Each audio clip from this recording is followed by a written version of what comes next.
Ce mois-ci, je vous propose de parcourir rapidement 4 études parues récemment dans des revues scientifiques de premier plan et abordant diverses questions autour des effets des liens entretenus avec les personnels politiques sur les décisions financières des entreprises. Parmi les 4 questions abordées, j'ai retenu en premier quels sont les impacts sur les opérations de fusion-acquisition. Aux USA, les entreprises qui souhaitent réaliser une opération de fusion-acquisition doivent satisfaire de nombreuses obligations administratives. Obtenir l'accord de la Federal Trade Commission, par exemple, ou aussi répondre aux demandes de la division antitrust du département de la justice, ainsi qu'à celle de l'Attorney général des États concernés. Ferris, Houston et Javakadje plaident dans une étude publiée par le Journal of Corporate Finance pour la thèse d'un apport positif d'une présence de politiciens dans les conseils ou dans la direction générale pour la réalisation complète d'une opération de fusion-acquisition. Ces personnes politiques permettent aux entreprises de naviguer plus efficacement dans les méandres bureaucratiques, d'éviter les choses-trappes, voire de gagner en influence. Pour tester ces hypothèses, ces auteurs ont répertorié toutes les opérations de fusion-acquisition entre entreprises américaines cotées de 1997 à 2013. Les informations proviennent de la base SDC. Le montant des opérations doit être supérieur à 1 million de dollars et représenter au moins 1% de la valeur boursière de l'acquéreur. Au total, l'échantillon concerne 1752 opérations, dont 595 avec un acquéreur entretenant des liens avec des politiques. Les données financières et comptables proviennent pour le reste essentiellement des bases CISP et CompuStat. Concernant les décisions prises par la FTC et le département de la justice, les informations ont été collectées manuellement à partir des sites web de ces administrations. Les auteurs utilisent 3 variables indicatrices pour rendre compte de la présence de liens politiques.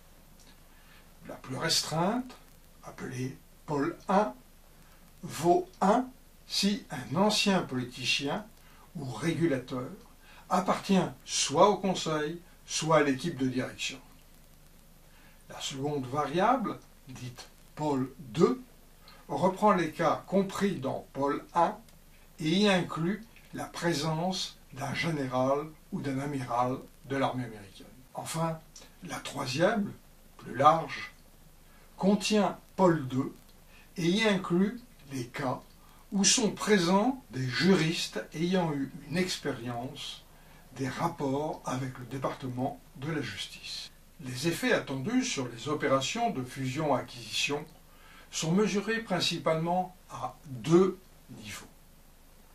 D'abord, à travers 2 probabilités d'occurrence, de la réussite de l'opération d'une part, de recours exercés par les administrations d'autre part. Le fait qu'une entreprise bénéficie des conseils internes d'un politique qui connaît bien les arcanes de l'administration peut affecter les conditions financières mêmes de cette opération. Craignant moins les recours, par exemple, l'acquéreur peut anticiper des coûts plus faibles et de ce fait payer des premiums plus élevés. Le marché de ce côté peut anticiper une suite plus favorable et être à la source d'une évolution positive des cours ou du moins négative que ce qui est normalement enregistré dans ces opérations. Pour mettre en évidence les conséquences de la présence d'un politique au sein des acquéreurs, les auteurs procèdent à de multiples estimations de modèles de régression. La variable dépendante est l'une des mesures d'effet. La variable indépendante est l'une des mesures de présence de politique. Mesure Paul. Un vecteur quantique de variables de contrôle, prenant en compte principalement les caractéristiques de l'opération, est ici introduit. Une seconde approche, dite difference in difference, est utilisée en exploitant les cas où un politique est introduit au sein du conseil ou du management. Ces cas permettent d'apprécier l'effet direct sur les mesures retenues. Les auteurs étudient séparément les opérations d'acquisition où il y a absence de diversification et les autres.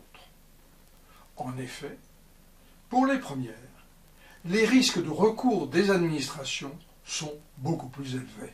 Ainsi, Ferris, Houston et Java 4G mettent en évidence que les firmes acquéreurs, dans des opérations de fusion-acquisition, réalisent plus d'opérations et visent des cibles plus grandes quand elles bénéficient de la présence au sein de leur conseil ou de leur direction de membres anciens politiques ou anciens régulateurs. À l'évidence, ces derniers leur permettent de se mouvoir plus facilement dans les arcanes des administrations et leur offrent ainsi un réel avantage. Par ailleurs, ces firmes peuvent mieux apprécier les risques de refus ou de conditions drastiques imposées par les administrations. Les acquisitions en sont mieux perçues par les investisseurs, comme en témoignent les réactions des marchés à l'annonce. Et les premiums payés sont même plus élevés. Ce professionnalisme accru aurait même des conséquences favorables sur le long terme. Selon Ferris, Houston et Java 4G, les performances comptables et boursières des firmes acquéreurs seraient même plus élevées à horizon de 5 ans. Toutefois, cette étude ne permet pas de se prononcer sur la nature de l'influence positive du monde politique. Est-ce l'effet de la transmission d'une expérience qui permet de mieux concevoir les dossiers et d'améliorer ses chances d'obtenir rapidement ou dans de bonnes conditions les accords des différentes autorités? Ou exploitent-ils leur carnet d'adresses et font bénéficier l'entreprise d'un accès favorable à leurs anciens collègues en place? La question, ici dans cet article, n'est absolument pas tranchée.